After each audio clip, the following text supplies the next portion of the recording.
कि मुस्तफा खामनेई के सलाहकार रजाई ने एक बड़ा दावा किया है। क्या है दावा? 24 अरब डॉलर की संपत्ति पर अटकी है बात।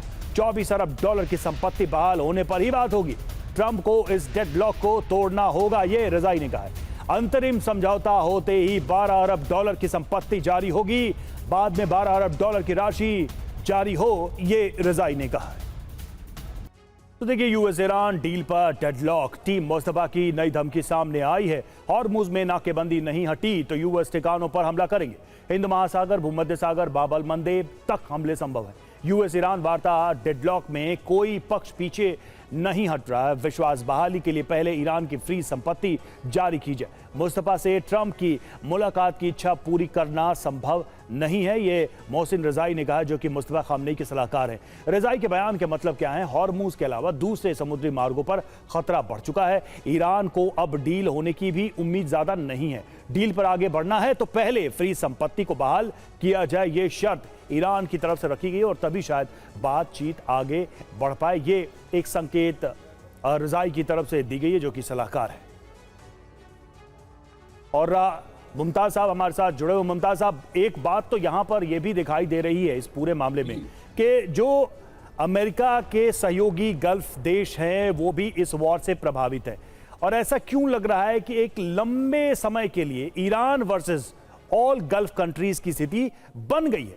यूएई का ही मामला ले लें या कुवैत का ही मामला ले लें, जिस तरह के हालात बने हैं वहां पर, यह दुश्मनी बहुत लंबी जाने वाली है। बहुत सारे बड़ी मात्रा में ये देश हथियार खरीद रहे हैं अमेरिका से। यह संकेत दिखा रहा है कि उनको खतरा सिर्फ ईरान से है।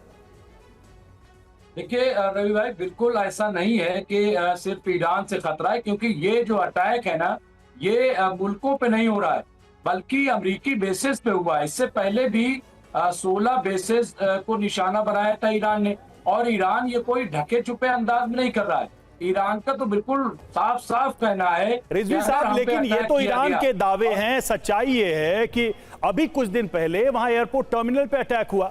इसके पहले हमने देखा कई सारे उनके जो रिहायशी इलाके हैं यूएई के, कुवैत के, वहां पर हमले हुए, लोग मारे भी गए। ऐसी ढकी छुपी ये भी बात नहीं है। वो तस्वीरें दुनिया ने देखी हैं कि ईरान ने जिस तरह से हमले किए वो सिर्फ और सिर्फ सिलेक्टेड अमेरिकन बेसिस नहीं थे, बल्कि इंफ्रास्ट्रक्चर जो यूएई का है, कुवैत का है, सिविल इंफ्रास्ट्रक्चर, उसको भी टारगेट किया गया, हमले किए गए। बहुत खुल्लम खुल्ला बात है ये। इजराइल के साथ उनकी बढ़ती करीबी ईरान को पसंद नहीं आ रही है। देखिए, अभी जो कुवैत वाला है तो वहाँ मिसगाइडेड मिसाइल की बात भी आई थी, और उसमें ईरान ने कहा कि नहीं, हमने ये हमला नहीं किया एयरपोर्ट पे, जिसमें एक हिंदुस्तानी शहरी की भी मौत हो गई थी, जिसपे हिंदुस्तान ने अफसोस का इजहार भी किया था, मजम्मत भी की थी, और करनी चाहिए थी।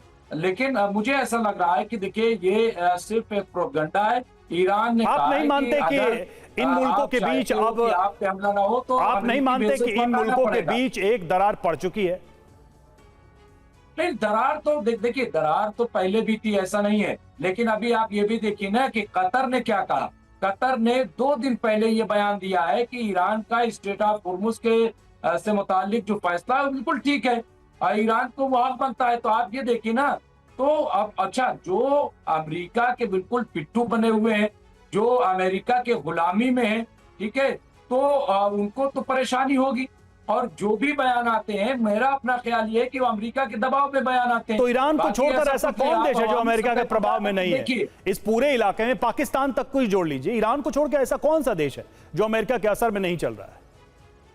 नहीं, देखिए, पाकिस्तान तो मतलब बदतरीन गुलाम है, उसको तो छोड़ दीजिए। और अभी किस तरह से उसकी तस्वीर सामने आई है। मैं तो बार बार कहता रहा कि जितनी बार ये ईरान डेलीगेशन गया, सिर्फ जासूसी के लिए गया पाकिस्तान, तो पाकिस्तान को तो देखिए पैसा चाहिए। सऊदी अरब पैसा दे दे, अमेरिका पैसा दे दे, चाइना पैसा दे दे, कोई, हम तो कह रहे हैं भारत ही पैसा दे दे तो भारत के लिए काम शुरू कर देगा। ठीक है, उसके लिए पैसा, तो उसकी तो बात देखिए हम नहीं कर रहे रवि भाई।